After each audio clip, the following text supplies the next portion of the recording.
Goodwood. Tell you what, that was a lot. If it hooks up, this thing is going to be quick. It looks like a stealth fighter, doesn't it? Really does. This is the next generation of Formula E car, but we know the Formula E cars are very rapid electric single-seaters. Look at the way it twitches. Indeed, well, that's because he's got so much power down on it. It's absolutely throwing out horsepower, or the equivalent of at the moment. Mahindra, of course, were Moto3 winners back in motorbike GPs. Oh, that was close. Moto3, and they dropped out of Moto3 to spend all their money on EV vehicles. Yeah, he's backed off, and it's happened again because nearly every run he's done with this car that has gone wrong at some stage, and what a shame for Nick Heidfeld, because that was going very rapidly. Well, he got a 5.1 launch in the first 100 yards, a 22.7 intermediate split, and that's in amongst the best that we've seen so far. Jenson Button is the next man that we're going to be watching, Keith, in this very quick electric rallycross machine. Look at it go. Yeah, that really picks up now. It is going to be interesting over the first 100 metres. Wait for it to click. The 4.21, that is by far and away the fastest off the line over the first 100 metres. Through turn one, this guy knows how to drive a car, no doubt about that, and he's using all of the track and the grass. He looks so smooth. So under control. This thing is fast for a bigger vehicle. Yeah, it's electric, but it's 1,000 horsepower, so it's got amazing drive, and he's been really showing us he's got great pace with it. He's quickest at the first split, 21.53, so he's quickest at the first split. Let's wait and see what he can do. Malcolm was a bit hectic, but he got through it quick.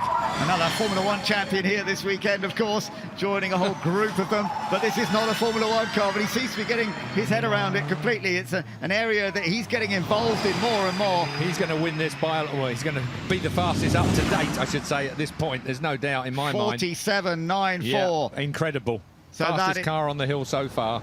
That is the fastest pace up to date, and Jenson Button sets the target now for the remaining machines that we've got. We've got some very interesting cars, most notably the McMurtry Automotive Spearling, the driver of this. He's a youngster, 21 years old, but I tell you what, he's got great potential for the future. He's already a champion from the Ginetta GT4 and a Ginetta Junior champion, so he's a driver who's building his professional career right now. This will mean a huge amount to him to be taking this Porsche up the hill, and he's really going for it. Wheelie? Do you see wheelies often from Porsche? Hang on a second. I thought that was a motorcycle domain. Oh, brilliant. Trust a youngster to be treating a Porsche with such disdain. Incredible. He's on the grass again. This is not going to be fast. He would have lost traction surely on that. But brilliant. He's a real crowd pleaser. 21.8 at the first split. That's fantastic. 35.4 at the second split. I tell you, this is not bad. If he makes it up the hill, he's going to be second. Surely he cannot pick that pace back up. He's lost a little bit of time here and there.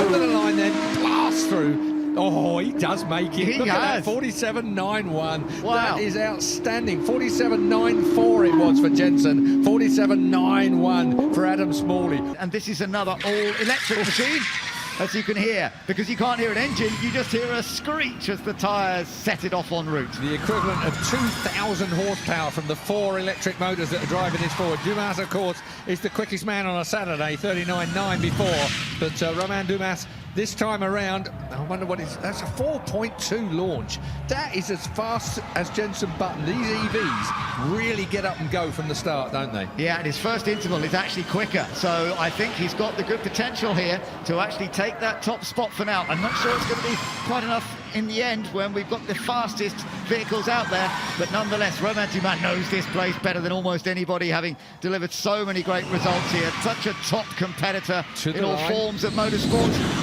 46.58, 46.58. That just built and built through the 1.1 hill climb. Oh, of course, absolutely. So this is going to be another big challenge.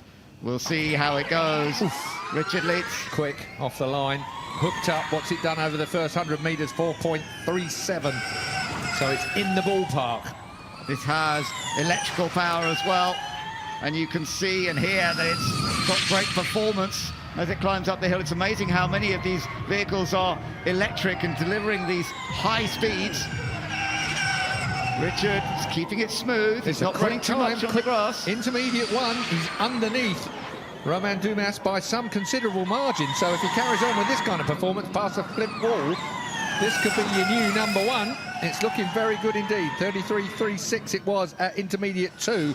So he's dropped to dropped him by another second. He's going to go top with this, I'm sure. Yeah, 45.5. He has gone fastest. Richard Lietz in the Porsche 718 GT4 E Performance. Another electric-powered motor that's gone very quickly indeed and has taken that top spot for now. A sports car, the sort of cars that raced at Le Mans in the 1990s and at Daytona in 1993, and it's being driven by Justin Law, who's a former pace setter, has won this shootout here at Goodwood in the past. Last year he was right on the pace and he crashed out. So can he keep it all together? Well, he was just half a second off the launch time of Richard Lietz a little bit earlier on, so that first 100 metres, but he's probably about a second off now at the first intermediate split. So unfortunately the EVs seem to have it at the moment. The electric vehicles are so quick. He was clean through there. That's where it went wrong for him last year. So that section has gone well, but you're right, I'm not sure this is going to be enough to beat the target. 45.5 is the target over the line. 45.8. Well, he's close, but it didn't quite work out. I think this is the struggle we're going to see over the years, isn't it? EV versus slightly traditional motors and traditional power units. It's a real struggle for supremacy here on the hill. 1.1 miles then, covered in 45.81 seconds by Justin Law. Oh, that's a launch and a half. 100 metres in, watching over the 100 metres, 4.32. That's not quite the fastest Romain Dumas with the quickest over that period. But look at the way he works his car. I can't believe how soft the suspension is everywhere. And you can see those aero devices that spring up when he's on the brakes, just to kind of slow the car down, push the car into the ground, get the air. As an assister, through Moulcom we go. Oh, that was sideways through there. Yeah, we could see the correction. You were looking out the window. You should have seen it from the window. No wonder they're clapping. Oh, nearly clips the bail. Right next to the flip wall. This is a great drive. Yeah. Whether the car is capable of beating everyone else, we'll see. 34.0. He's right on it. He's the fastest in the second sector. Does he go for it? 45.5 is the one to beat. 46.2. He just loses the time, drops into third place. And I tell you what, he's been putting in some great runs up the hill. The start wasn't perfect. Of course, he's trying to get the best out of those two rear wheels. But this 1982 Formula 2 car, he is going to nail it up through this next section, I can tell you. Well, I think you've just said it really. When you're trying to put it through two rear wheels, doesn't matter how big the slick is, when you're up against an EV that's got that linear power, putting it through four wheels, it's a real struggle to try and beat them off the line. It was a 5-second first 100 metres, that's for certain, and he's leaving nothing on the table when it comes to performance through Moulcom. Up then to the flint wall, he's already there. Yeah, he's driving hard. You can saw 33.8 through that. So he's actually quicker than Travis Pastrana up on the top half of the course on this car. I don't think it's going to be quite enough, but let's have a look. Ben has put in a great effort here. 45. Not bad at all. That's a great second position. 45.64, so second place for now. Good effort. Alex Summers did a great time with it yesterday. And then we had a 39.14 from Max Chilton. Listen to this. Ready to go. And it's nearly blast off. Look at that. So the suction down to the track. Max Chilton then, he looks pretty calm in there at the moment, but he won't be in the minute once this thing builds up. Through turn one, look at the way it sucks itself straight down onto the track. Yeah, you can see how the fan at the back, that creates 2,000 kilos of downforce. It grips the car down. It's got 1,000 horsepower. It's a tiny car as well. 3.51 seconds over the first 100 metres. 17.34 seconds at intermediate one, and I can't hardly read it out as quick as he's getting to these points. At the moment, through there he goes. 28.24. 28.24 at intermediate two, and he's already heading up towards the line. So what's it going to be over the line? Is it going to be a new record? Of course it must be a new record, surely. 39.008. 39.08.